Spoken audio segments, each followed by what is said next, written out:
Okay, this is part 2 of practice test 4. In this video, I'm going to solve question number 13 to question number 25. Question number 13, evaluate the following integral. This is the problem here. So let's go x times x minus 3 dx. So we can use the fundamental theorem of calculus. First of all, find out antiderivative of this x times x squared, which is if you just distribute the x, you are going to get x squared minus 3x, and antiderivative of x squared is x cubed over 3 by using the power rule, because we know x to the power n, integration of that is x to the power n plus 1 divided by n.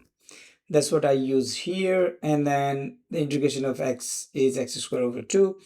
And now we can use upper limit, which is 3. You have to put the value of x3 here and minus, and then put x equal to 0. If you put x equal to 0, that will be 0. You just need to simplify the first expression, which is 3 cubed divided by 3 is 9, minus it's a 27 over 2, and then if you simplify this, you need to make same denominator, which is 2 in this case. So 9 times 2 divided by 2 is 18 over 2, and that's what the answer you're going to get. Keep in mind this function, the integration we are finding here is not area under the curve, because negative cannot be the area under the curve. The reason for that is this function is sometime above the x-axis and sometime below the x-axis, and when we add everything below the x-axis gives you negative of the area. That's the reason there is a negative. Okay, so that's question number 13. Question number 14 is again evaluate the integration. We can do the very same thing. I am going to show you the work here. The integration for x squared is x cubed over 3. Integration of x to the power half is 2 over 3, x to the power 3 over 2. Keep in mind, by using the power rule, x to the power half, if you try to find the integration of that, x to the power half plus 1 divided by half plus 1, that is 3 over 2. And you have to divide that by 3 over 2. If you flip that 3 over 2, that becomes 2 over 3. That's the reason you have 2 over 3 here. Now, by using the fundamental theorem, you have to put x equal to 4 first, and then that's what I did here. X equal to 4, replace this thing by 4, and do the simplification. That gives you 80 over 3. And then now put x equal to 1, because the lower limit is 1 and upper limit is 4. So you have to put x equal to 4 first and x equal to 1. And now using the fundamental theorem, the value would be f of 4 minus f of 1. This capital F means integration of this expression. So eventually after simplification, the answer would be 77 over 3. Again, fundamental theorem of calculus. Okay. Question 15, same thing. Find out the integration of cosine of x, which is sine x, negative sine x, and then integration of negative 2 is negative 2x, and then put x equal to pi over 2 and then x equal to negative pi over 2.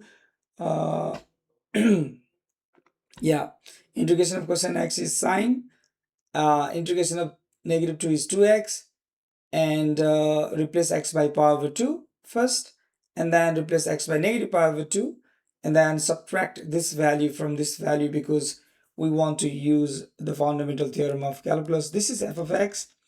Then according to the fundamental theorem, the value would be f of b minus f of a.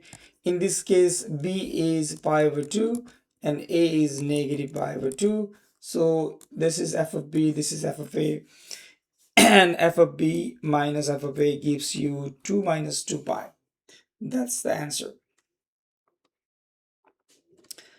Integration, first of all, you can simplify and then you can find out the integration. So when you do the simplification on the top part, because there is sine 2x, that is actually 2 sine x times cosine of x. Keep in mind, this is the problem here. What is the question? 3 sine 2x over 2 sine x. 3 sine 2x over 2 sine x. This sine 2x is equal to 2 sine x times cosine of x, and after plugging that value and simplification, one of the sine x would be cancelled out, 2 would be cancelled out, the leftover would be 3 cosine of x. Now we can find out the antiderivative of 3 cosine of x is 3 sine x. And before we use the fundamental theorem, we need to find out the value of this at x equal to pi, which is 0, and at x equal to pi over 2, which is positive 3, because it's going from pi over 2 to positive pi, and then eventually the answer will be negative 3, because you need to subtract 3 from 0, which is negative 3. 17, very similar type of question. Here is the power negative 5. We can use substitution, and that is what we have given here. Substitute u equal x squared plus 8. Then you need to find out the du, and you need to change everything in terms of u, and that will change the problem. So this is the question here. If u equal, is that the question? This is question number 17. This is 17. Okay, that's wrong. Okay, I did something wrong here. Okay, that's question number 18. Okay, no worries about that. No worries about that. Let me just delete it, and then let's try to copy the question. This is just the, what is the question? 2x x squared plus 8 to the power negative 5 dx. So u equal x squared plus 8, du equal derivative of x squared is 2x, and just go here and replace that x by u, and that will be, you can replace 2x dx by du, and you can replace this is by u, so u to the power negative 5 du. And now by using the power rule, it would be negative 5 plus 1, negative 5 plus 1, plus constant. Don't forget about plus constant because it's indefinite integral. It would be u to the power negative 4 divided by negative 4 plus c, and eventually you need to put the value of u back, which is x squared plus 8 to the power negative 4 plus c, and that would be your final answer. And that's what we found here. Negative 1 over 4 x squared plus 8 to the power 4. Instead of writing x squared plus 8 to the power negative 4, you can bring it down using the rule of exponent, and then we can find out that answer. That's question number 17. Let's go to the question number 18. And question number 18, you have to use a substitution u equal 4x, and that was what we have given. This is the question. 8 secant 4x, 10 4x. So if you substitute u equal 4x, then du would be 4 times dx, and this question becomes 8 secant u, 10 u, and then dx is actually 1 over 4 du. And then just after simplification, that would be 2 secant u, tangent u, and then after that, the integration of secant u tangent u is actually secant u itself, because the derivative of secant u is secant u tangent u. That's the formula. And eventually the answer will be 2 secant u plus c, but finally you need to put the value of u back, which is 4x. So it's a 2 secant 4x plus c. Again, we can use the substitution. Substitute u equals 7 minus 9s, and then find out the du. This is question number 19. Question number 19. So u equals 7 minus 9s, and then du equal negative 9 ds, and then ds equal negative 1 over 9 du. And go back to the question. Substitute 7 minus 9s by u, so u to the power half, because the square root means half, and replace ds by negative 1 over 9 du. Now the problem is very simple type of problem. Now we can use the power rule. Let's go down here. We can use the power rule here. So negative 1 over 9, u to the power 3 over 2 over 3 over 2. And then after using the power rule, this is the answer we're going to get. Finally, put the value of u back, and you get the final answer. Question 19. Question 20 is also very similar type of question. Replace u equal 5x plus 9. Substitution. Question 20, u equal 5x plus 9.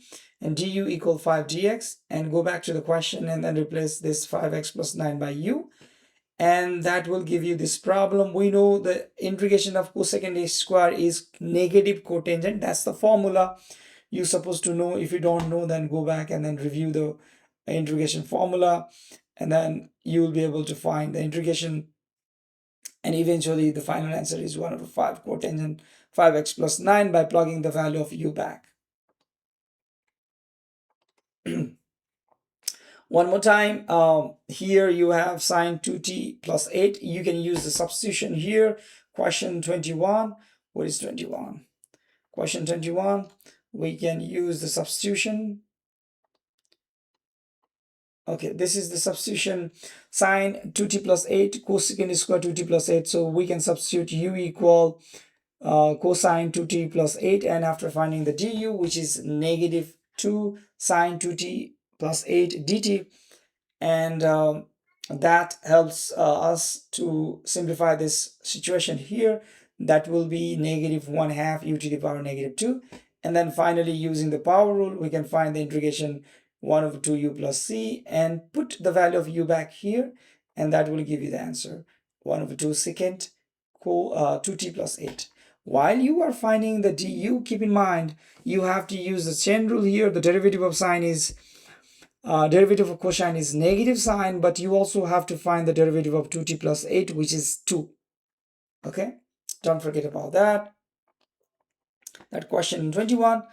Question number 22 is, one more time, finding this is the composition.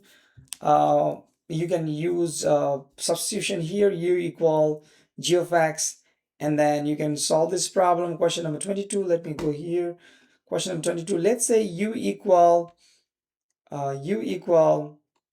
what is that, 1 minus r squared, and then if you find the du, that would be the derivative of 1 is 0, the derivative of r squared is negative 2r dr, and we go back to the problem here. Because we change r into u, we also have to change this limit of integration.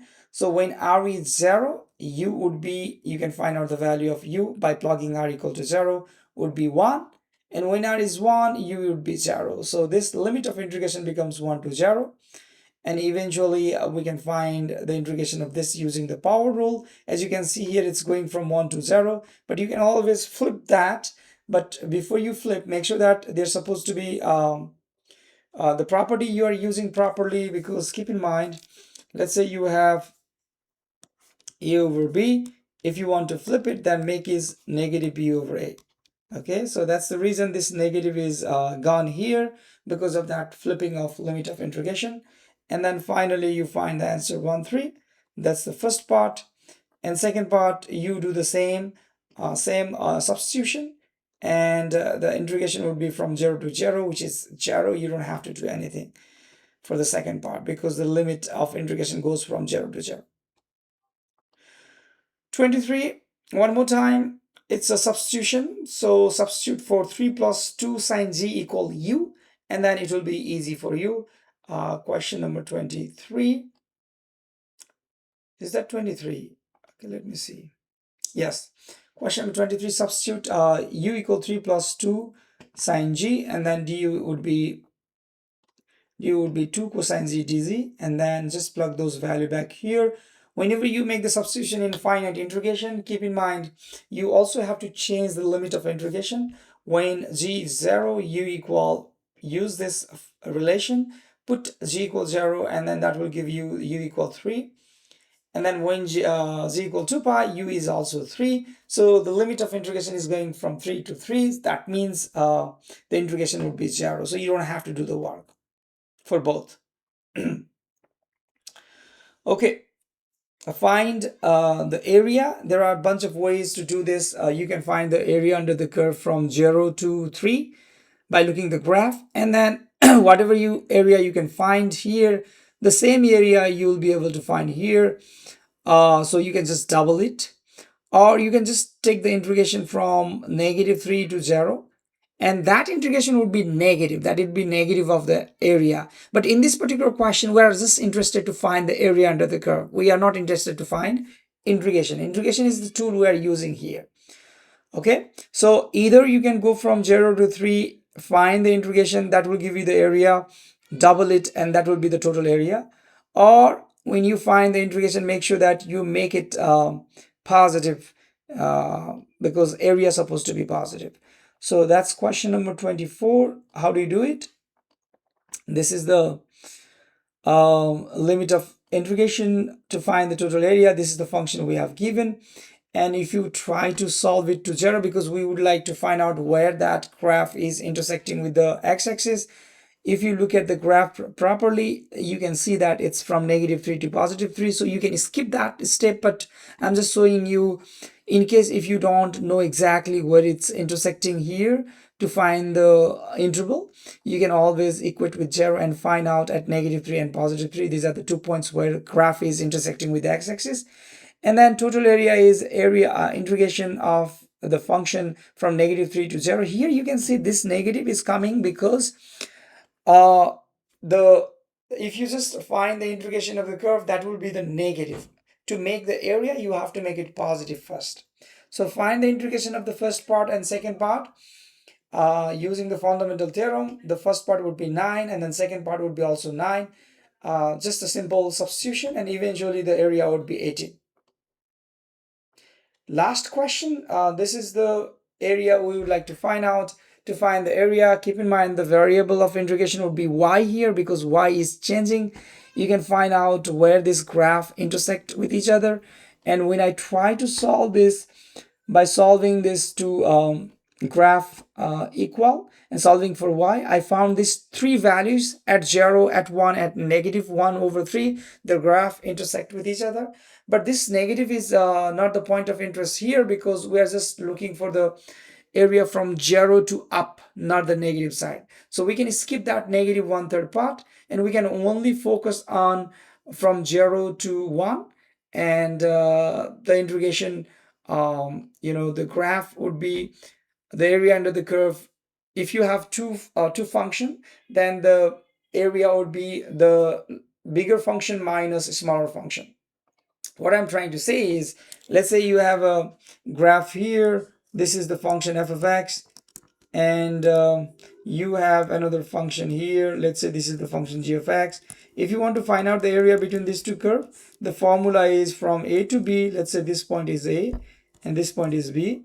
F of x is the function on the top minus g of x is the function on the bottom. This is the area between these two curves. That's the formula. In case of y variable, you just change that. So that's the reason this is the function on the top and this is the function on the bottom. We're subtracting and we're integrating from 0 to 1. And integration is very easy by using the fundamental theorem. And then we can find the integration finally 5/6. And that's our answer for question number 25. And that's all.